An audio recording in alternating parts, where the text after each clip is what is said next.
today's video, I'm going to show you how to make the Stitch Upon a Time midnight slippers. This was the first pair that I made, and it's an adult size, and I did not use fleece in the inner layer between, except in the sole, because this plush is so thick that I thought it would have plenty of support, and it does.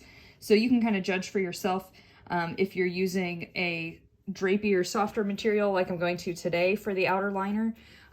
You will definitely want to use some kind of fleece for the inner layer, and this can just be scrap. It doesn't have to match, it won't be visible at all, it's just for inside for padding.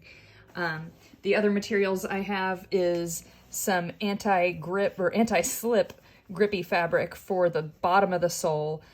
This is a yard that I just ordered off of Amazon, but you can get little patches of it at Hobby Lobby or Joann, stores like that. And then this is some soft, stretchy fabric I have for the inside of the slippers. I also have some 1/4 inch elastic that you'll need to put around the back of the heel. And that's pretty much it.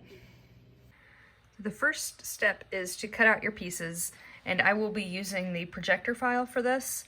And as of right now, on this file, even though I only have my daughter's size selected, it still shows the adult size pieces, which is a little bit confusing. And those are part of this keep on layer. So if I turn that off, I'm gonna lose the text on these pieces, but I'm actually okay with that because I know it's already calibrated, and this will give me the sole, toe, and heel piece that I need for my daughter, and I won't accidentally cut out the adult size ones.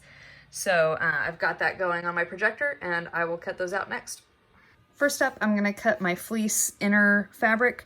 This can just be scraps of anything random. It won't be visible in the end.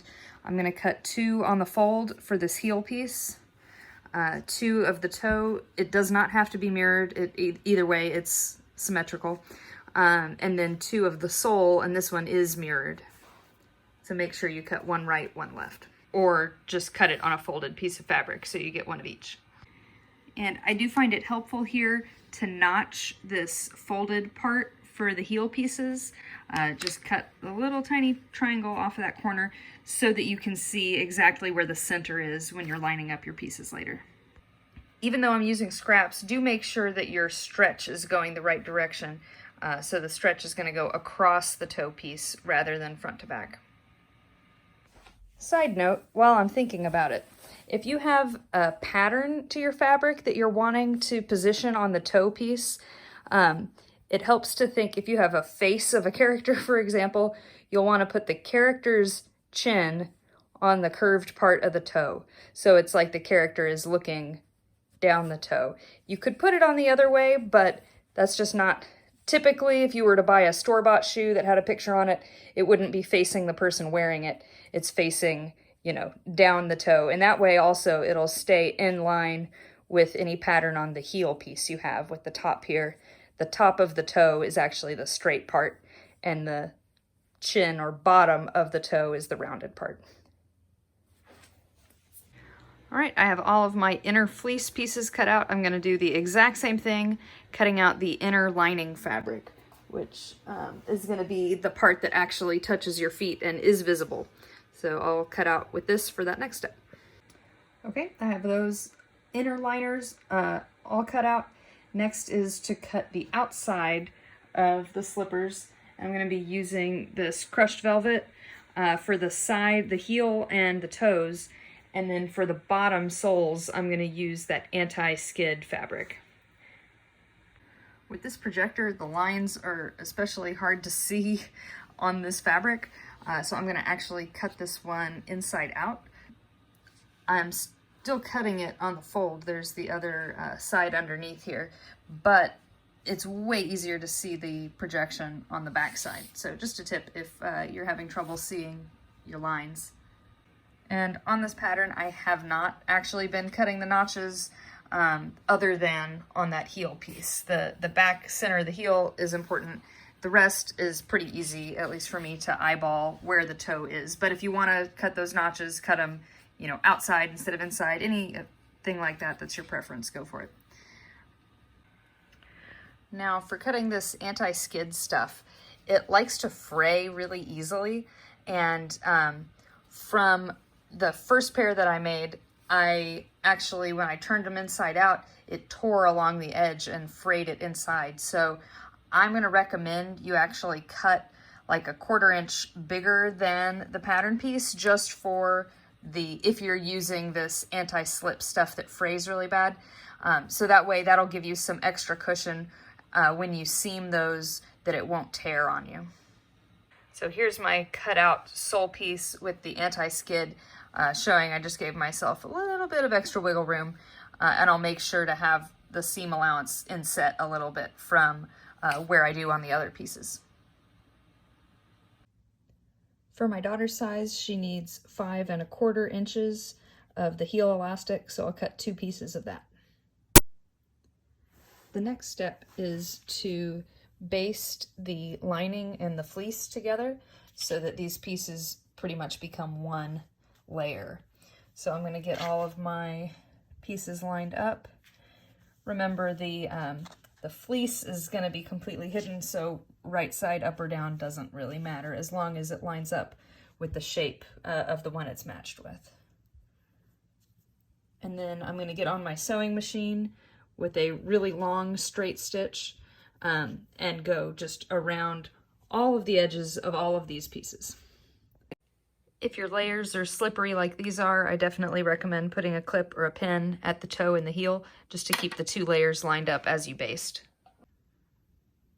For this, I'm using a walking foot and the longest straight stitch my machine can do, and I also have the needle moved over to the right, so it'll be pretty close to basting right on the edge of these 2 fabrics. About, 1/8 to 1/4 inch from the side. You just want to make sure you catch both layers. From this point forward, the instructions will be the same if you're doing the fleece inner lining or not, because we essentially just have 2 pieces now, the inner part and the outer parts. The next step is going to be to attach the inner and outer heel pieces by sewing along the top edge. I'm going to do this on my serger, but you could easily do this on a sewing machine. I'm going to clip this all together and just attach that top edge with a 1/4 inch seam allowance. Any little spots where the fleece backing sticks out more than your actual inner lining, line up your top piece with the part you want to see so that any of that extra fleece will get trimmed off or hidden in your seam allowance, and you won't have any peeking through the edge. So this is my heel piece, inner and outer, and I'm going to serge along the top curved piece. Right sides are facing together, and the little center heel notch is lined up here. All right, top curve of that is serged together. I'm going to do the same on the other heel piece. All right, the next step is going to be to turn this so the right sides are facing out, and then we're going to top stitch a 1/2 inch seam all the way down the length that'll be the casing for the elastic. So you can, depending on your material, you can press this with an iron if you'd like. I'm just going to kind of finger press it and make sure that seam is pointing down so it's exactly nice and switches right on the top there. And then I'm going to clip this in place in a few spots, making sure the top and bottom edge line up. That's kind of how you know that it's right centered on the top.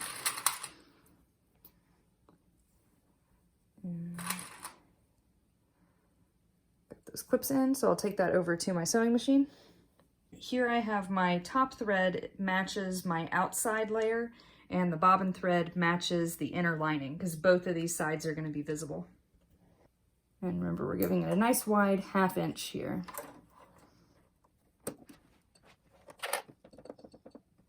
I'm going to go back to my normal stitch length instead of my basting length.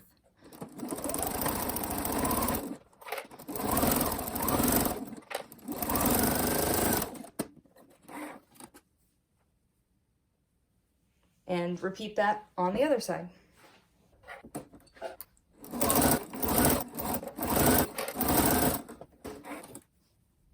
So next up, the elastic. I got this little gadget the other day and it is awesome. I think it's called a bodkin. I'll get you the specific name on the screen. So you munch on the end of the elastic there and clamp it in place. And then you can just insert this part in the casing and pull her on through. It's so much better than trying to do this with a paper clip if that was my previous method. If your seam and casing was a little bit smaller than a 1/2 inch, it might be a little tough to get the end of that guy in there, but once you get the end out of the other side, it'll pull right through. And I do like to put a clip on the end of my elastic so you don't accidentally suck the back end in as you're scrunching this down here. And then when it pops out the other side, I'll put another clip on this side. And you can kind of see how that's going to look on the heel when it's all scrunched up. So the next step is going to be just to tack this elastic down on each end so it doesn't slip through. I'm going to stretch it a little extra and put a clip right here a little farther back so I can leave that clip in while I sew and it's not going to suck that elastic in too far.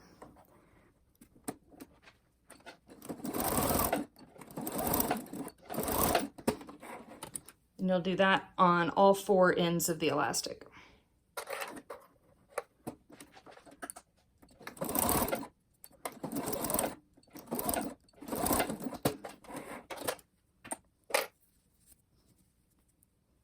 So for this one, you're going to need some clips or pins, one of your inner toe pieces and one of your heel pieces. And you're going to line up the edge of your heel with the flatter part of the toe and clip it in place. So you'll just kind of check all your layers, make sure anything that's sticking out longer is, sticking out so that the main part of your cut or seam will catch all of the layers that it needs to. I've got that side pinned in place, and I'll curve it around and pin the other side as well. So just find all of those outside edge pieces, make sure they're all lined up. See, like this side, the liner's sticking up a little bit, so I'm going to leave that sticking up and make sure all the bulk is aligned. And clip that on both sides and get all my little tails sticking out so they'll get cut off.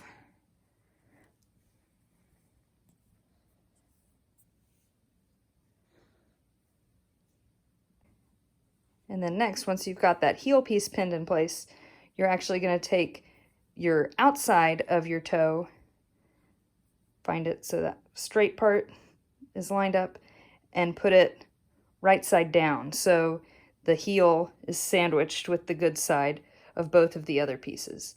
And I'm just going to add that into each of the 4 clips all the way around, making sure that all the layers are caught at every spot where they intersect. And if there's any doubt, it's better to have that heel piece sticking too far out than too far in, because that way you're sure to catch it. If it's sticking a little bit farther out, that's okay. All right, so now that I've got that all pinned in my sandwich with the heel piece inside there, I'm going to serge along this top edge. You could also use a sewing machine with a 1/4 inch seam allowance.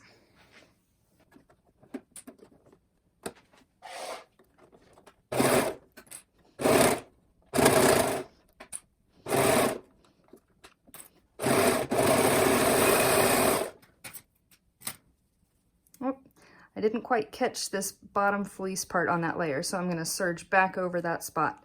That's kind of what I was talking about, making sure you catch all the layers.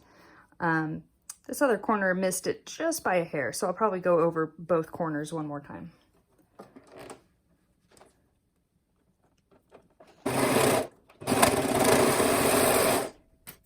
This is pretty thick stuff with all these layers, so make sure you go nice and slow on your machine and that you catch everything. There we go. Now I've got everything enclosed there. And if I turn it right side out, double check that there's nothing weird sticking out, you can't see any of the fleece, and that the whole seam is enclosed. This is looking great. So I'll do the same thing on the other side.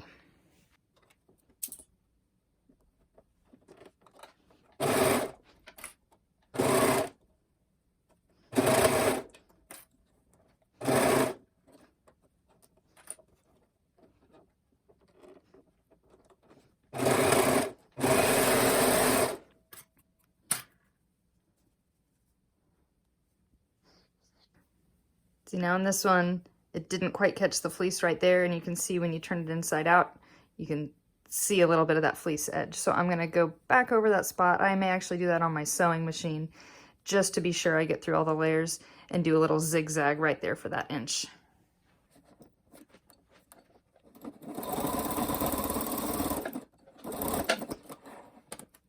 All right, got that little touch up in place. And now it looks great. Check all the other seams. There's a little loose spot right there. It's much easier to do these touch-ups right now than it is once you get the whole thing assembled, obviously. So if you do see any spots that you're not completely happy with, now is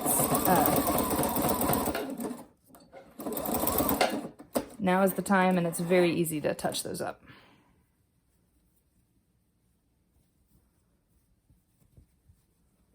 All right, rest looks good.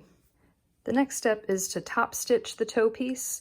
So right along this front edge, just to keep that edge from rolling and keep it looking nice and flat.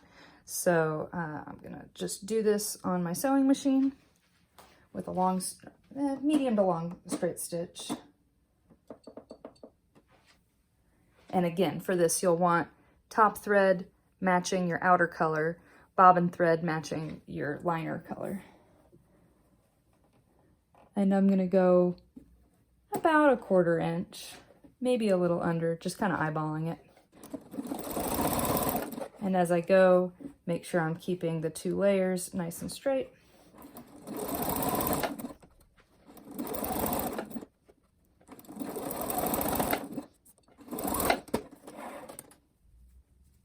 So it'll look like that. I'll repeat that again on the other side.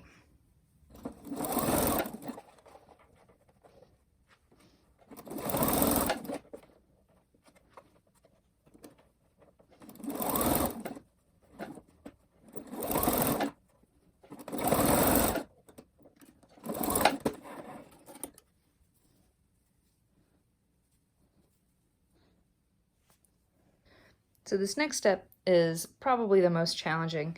You want to pin the sole piece with the toe piece, lining sides facing, so the lining sides are touching each other. And you'll want to line up the toe, the top of the toe. So this is where if you had notched it, it would come in handy, but I can kind of just eyeball it right there. And the top of this toe, so again, kind of eyeball or use your notch and pin that spot. And you will have this top toe piece from the other, the outer fabric. You'll want to make sure that gets included in that pinned very top piece right there. And then same thing with the bottom. You'll find the center of the heel, and then hopefully you did notch the center of the heel piece here. You'll line up that heel notch with the top of the heel. Make sure you get all the layers, outer, inner liner, and fleece all in there. And then you kind of just straighten out the shoe and line up what looks about like the middle with the middle on both sides.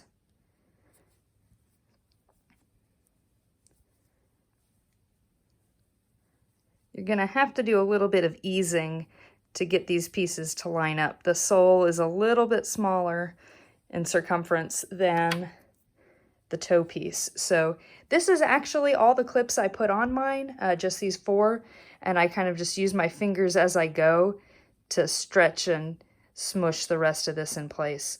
That's looking like maybe I didn't quite get the center of the toe because it's a little bit unbalanced. So I'm gonna reattach what looks like the top of the toe with all the layers and make sure that that's something I can reasonably work with and kind of ease in around that edge. This gets tricky when you have fabrics with different amounts of stretch, like my inner lining and certainly the sole, when I add that on there, has 0 stretch, and some of these other layers are pretty stretchy. So you'll just have to play with it, use your fingers, and kind of work it around as smoothly as you can as you sew. And this next step I do sew on the sewing machine with a straight stitch. not on the serger, just because it's so hard to work around those curves and really catch all the layers. So I do this on my sewing machine. Once you get your sandwich established, you're going to want to take the sole piece, the outer sole, and line it up to make sure it's the correct foot. This one, I need this piece. And then I'm going to actually pin it not to the fleece, but over the toe side of things. So right side of your outer toe will go against the grippy side, or the right side of your sole liner or bottom. And I'm going to just add that in at all these clipped points. I do toe and heel first, just to make sure those are well established in the right spot. And then the sides just kind of work out where they do. And remember, my sole I cut a little bit bigger than the others, so I'm going to want the sole, the black part, to overlap, stick out a little bit more than the other layers. Find the middle of this side, add that to my sandwich. All right, so now I have a very thick sandwich to work my way around on the sewing machine. I'm going to put that sole part on the bottom so I can always hopefully see a little edge of it as I ensure that all these other layers are always present as I work my way around. Good luck. All right, this part, it pays to be patient. Just work your way around, making sure you catch all the layers, and try to ease in whenever there's extra fabric. And it's always okay if there's stuff sticking through, like this point of the heel piece, that we can trim off after it gets sewn in. So it's much more important to make sure you catch all the layers, especially making sure that there's some overhang on that black layer, because that's the stuff that'll fray really easily if it gets too close to the seam.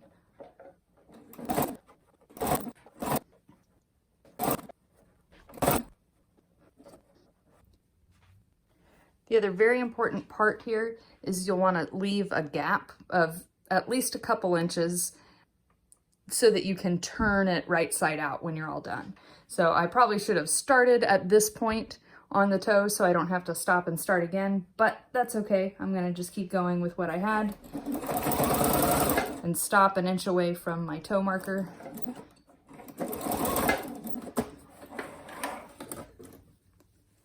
Can actually check right now and make sure that that black fabric has plenty of overhang. Looks really good so far.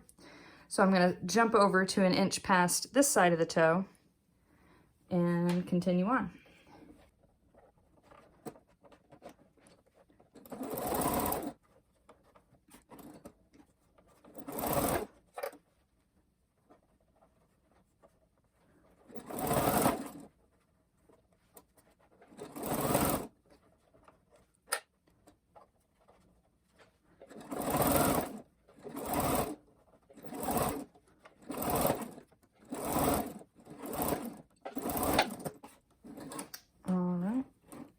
Oh, my bobbin ran out. Oh, that's the worst. Okay, I'll do that seam again.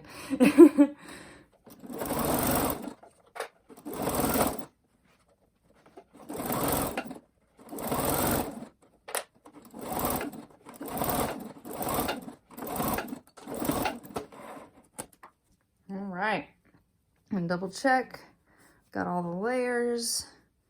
Looks good on the outside. So we can go ahead and unclip the toe and turn it right side out so that that liner comes through. And then the toe is left open, and that's what you'll have to stitch on the inside. But everything else, once I trim up some stray seams, looks really good. All the lining's completely encased. And so I'm just going to get a sneak peekaroo here and turn it right side out. This looks awesome. Again, just some stray threads to trim, but really, really good. Nice and smooth.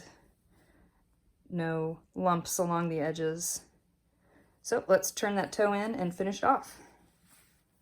For the color of this thread, it's a little hard to say if you should actually match the lining or the outer.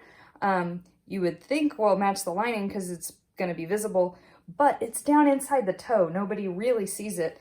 And what they will see is the seam that gets stretched right at the toe. So I'm actually going to recommend you use, in both the top thread and bobbin, something that matches your outer fabric because it will show through as it's tugged a little bit right there.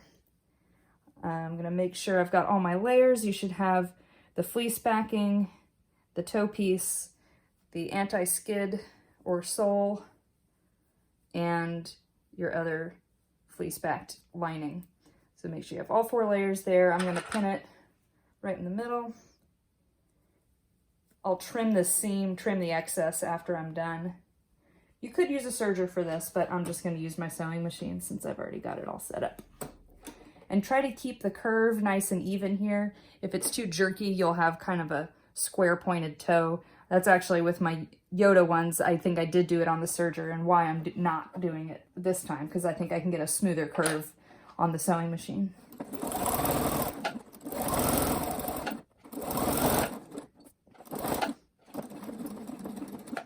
Now do be aware, I just took a little bit more than a 1/4 inch seam allowance, maybe more like 3/8.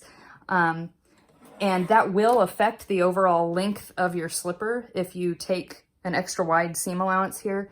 I know I made these a little bit on the large side, so I'm okay to lose that extra space. If you're worried that your slippers are going to be just barely the right size, don't take such a wide seam allowance here. Make sure they're really lined up and stick with that 1/4 inch. But for mine, I just took the easy way out, and I know I've got a little extra room to play with. So I'm going to trim that seam allowance. Could actually cut that on my serger now that I have everything basted together. We'll see how I like the feel of it. And I turn it right side out.